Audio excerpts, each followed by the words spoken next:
Pierre Bemba, bonjour. Bonjour. La Cour constitutionnelle du Congo vient d'invalider définitivement votre candidature à la présidentielle. Quelle est votre réaction?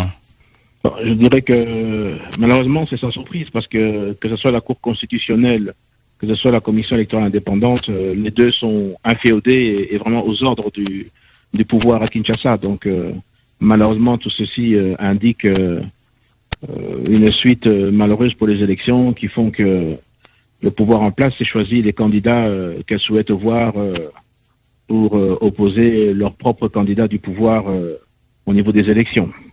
Est-ce qu'on peut dire aujourd'hui que vous avez épuisé toutes les voies de recours pour votre candidature ou vous comptez mener d'autres actions en justice?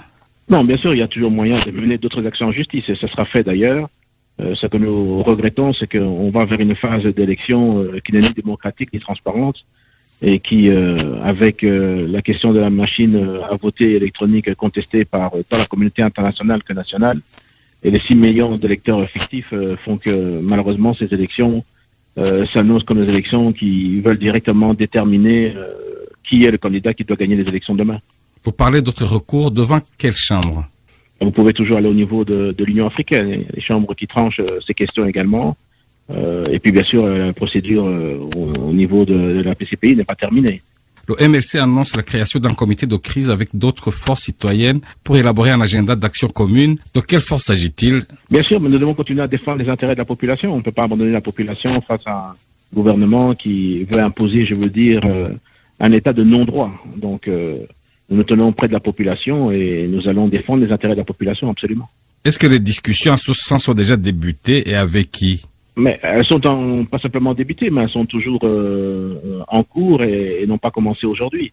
Donc l'opposition discute régulièrement sur les actions à mener et sur les positions et les stratégies communes, bien sûr. Monsieur Jean-Pierre Bemba, pourquoi est-ce que vous n'appelez pas vos militants à manifester comme ils réclamaient hier matin devant le siège de votre parti ou tout simplement à une sortie pure et simple du processus électoral?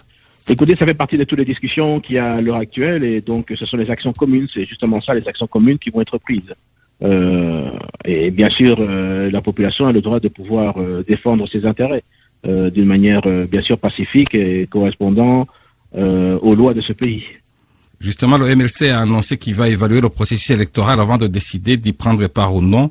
Combien de temps vous donnez avant de vous décider? Compte tenu de la situation quand même, vous avez une commission électorale qui n'est pas indépendante du tout et qui est sourde, je veux dire, à toute l'appel et recommandations de l'opposition.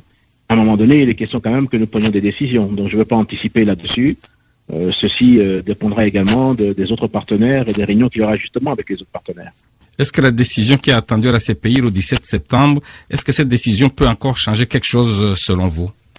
Mais bien sûr, c'est justement une des erreurs que la Cour constitutionnelle a faites. Donc attendez et voyez voir. Envisagez-vous de vous rallier à un autre candidat de l'opposition dont la candidature est maintenue, Félix Tshisekedi par exemple?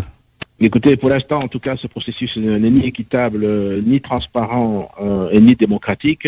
Nous ne pouvons que soutenir et aller vers les élections pour autant que ce processus montre une clarté, ce qui ne montre absolument pas de clarté.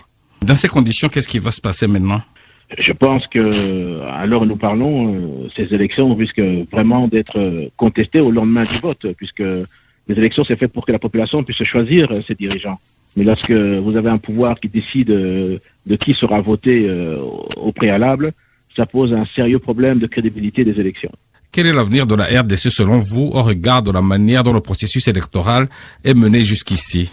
Je pense que le pouvoir a peur d'abandonner, je veux dire, ses privilèges. Et a peur de pouvoir aller aux urnes et a peur du verdict populaire. Voilà pourquoi tout ce qui est mené aujourd'hui est en vue de pouvoir distraire la population.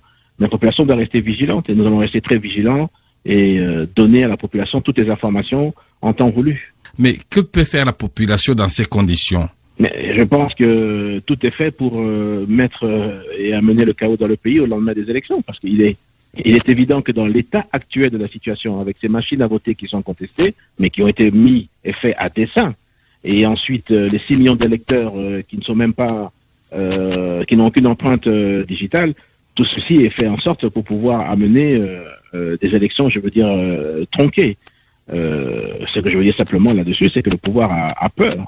C'est pour ça que toutes ces manœuvres ont été mises en place et le contrôle de toutes les institutions de ce pays aux ordres du pouvoir font que voilà vers quelle situation on se tend. Mais nous allons continuer à défendre les intérêts de la population. L'opposition congolaise semble avoir privilégié jusqu'ici la voie légale. Est-ce que ça va continuer ainsi? Les choses ne peuvent aller que dans les voies légales que dans lesquelles l'opposition s'insère et continuera à s'insérer dans cette voie légale jusqu'au moment où elle va revendiquer ses droits et faire en sorte qu'il y ait des élections crédibles dans ce pays, oui, bien sûr.